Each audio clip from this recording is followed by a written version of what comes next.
सिर्फ लिट्टी चोखा नहीं, बिहार के ये खास व्यंजन भी आपका दिल जीत लेंगे। आज हम आपको लेकर चलेंगे बिहार के लाजवाब दुनिया में, जहां का खाना न केवल स्वाद में बेहतरीन है बल्कि पौष्टिकता से भी भरपूर है। अक्सर लोग सोचते हैं कि बिहार में सिर्फ लिट्टी चोखा ही फेमस है, लेकिन बिहार के खान पान का असली मजा तो इसके पारंपरिक और खास व्यंजनों में है। तो अगर आप भी बिहार घूमने का प्लान बना रहे या फिर खाने के शौकीन हैं, तो ये वीडियो आपके लिए है।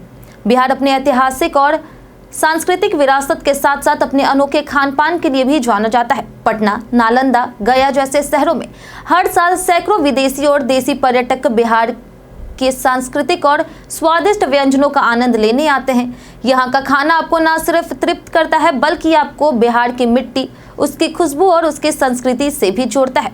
तो चलिए शुरू करते हैं बिहार के फेमस और ट्रेडिशनल फूड्स की बात, जिन्हें आपको जरूर चखना चाहिए। पहला है सत्तू का पराठा।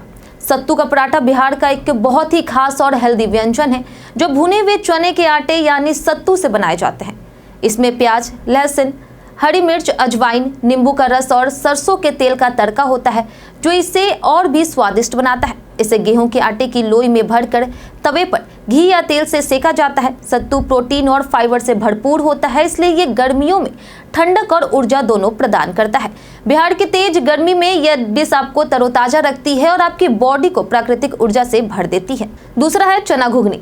घुगनी बिहार का एक लोकप्रिय और बहुत स्वादिष्ट स्नैक्स है।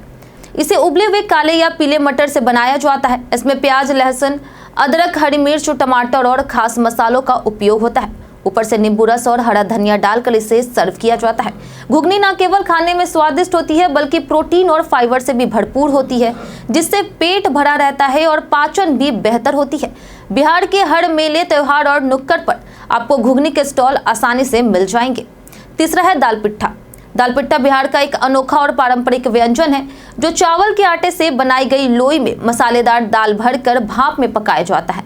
दाल को भिगोकर अदरक, लहसुन, हरी मिर्च के साथ पीसकर स्टफिंग तैयार की जाती है। यह डिश बिना तेल के बनती है, इसलिए यह हल्की और पचवाने में आसान होती है। दाल पिट्ठा खाने में बेहद स्वादिष्ट और पौष्टिक होती है। खासकर ठंडे के मौसम में यह शरीर को गर्माहट और ऊर्जा देती है। चौथा है ठेकुआ। जब भी बिहार की बात होती है तो सबसे पहले जो त्योहार दिमाग में आता है वो है छठ पूजा, और इस छठ पूजा के साथ जुड़ा है एक खास और पारंपरिक व्यंजन जो है ठेकुआ। यह सिर्फ एक मिठाई नहीं बल्कि बिहार के संस्कृति और त्योहारों की खुशबू का प्रतीक है। ठेकुआ गेहूं के आटे, गुड़ या चीनी और घी से बनाया जाता है। इसकी खासियत है कि इसे धीमी आंच पर तला जाता है ताकि बाहर से ये कुरकुरा और अंदर से मुलायम रहे। ठेकुआ का स्वाद मीठा, हल्का और बहुत ही यादगार होता है। इसे छठ पूजा के दौरान घर घर में बनाया जाता है और परिवार के सदस्य इस स्वादिष्ट मिठाई को बड़े चाव से खाते हैं। पांचवा है मालपुआ और बालूशाही। बिहार के त्योहारों की रौनक मालपुआ और बालूशाही के बिना अधूरी है। मालपुआ मैदा, दूध, सौंफ और कभी कभी केला या खोआ से मिलाकर बनाया जाता है। इसे घी में तला जाता है और फिर मीठी चाशनी में डुबोया जाता है। वहीं बालूशाही की बात करें तो बालूशाही भी मैदे, घी और दही से बनाई जाती है, जो बाहर से कुरकुरी और अंदर से मुलायम होती है। ये दोनों मिठाइयाँ बिहार में खास मौके पर बनाई जाती है और लोगों की पहली पसंद होती है। मिठास और खुशबू से भरपूर यह व्यंजन हर किसी के दिल को भा जाते हैं। पांचवा है सकड़ी का पेड़ा। अगर आप पटना से भोजपुर, बक्सर, सासाराम जा रहे हैं तो सकड़ी में रुककर यहाँ का मशहूर पेड़ा जरूर ट्राई करें। शुद्ध दूध से बने इस पेड़े का स्वाद पूरे बिहार में प्रसिद्ध है और यह पर्यटकों के बीच काफी लोकप्रिय है। इसका हर एक टुकड़ा आपको बिहार की मिठास और गर्मजोशी का एहसास कराएगा। इसके अलावा बिहार के और भी कई खास व्यंजन हैं, जैसे खाजा, मखाना खीर, लौंग लता, चंद्रकला और तिलकुट। खाजा मिठाई के रूप में बिहार के शादी ब्याह और त्योहारों में खूब पसंद किया जाता है।